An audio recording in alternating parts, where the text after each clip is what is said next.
All right, so this right here is mad crazy, this mad interesting, and I love the fact that he's doing this because I be thinking like this. I've been connected these dots, and no one taught me this shit. I'm just sitting there, and how he started talking about the Greeks and the Romans, continuing the story.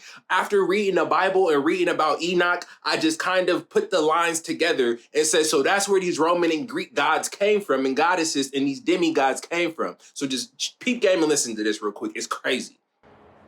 Enoch tells you that the first generation Nephilim would only live for 500 years and that they were to kill each other off in a massive civil war that their parents had to watch. This 500-year civil war that Enoch writes about is what the Greeks later stylized in what became known as the Clash of the Titans. When they were killed off in the civil war, their spirits went out and became wandering spirits. They lost their physicality. They're looking for bodies again. In this state, they were and are demonic entities. So what happened next? I believe they started this process of the genetic manipulation that we read about in Joshua 4:18 and Jubilees 7:24. They started to create host bodies for their spirits to go into.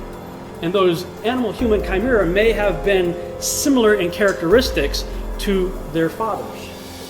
And so look, for those who don't know, Enoch is in the Bible. He was a man who was said to literally walk with God, and he transcended time and space, right? And then if you know anything about the Bible and you know about fallen angels, right? Or if you just more similarly, we all know the story of Lucifer in a certain sense, or the devil or Satan. Satan used to be an angel, right? The word Satan is not a name, it's a title, the same as a pope or something like that. You feel me? Or sultan. It's a position, right? And so Satan was in the heavenly realms, and then he descended from heaven with a group of angels who then came to earth, right? And then those angels had offspring and children.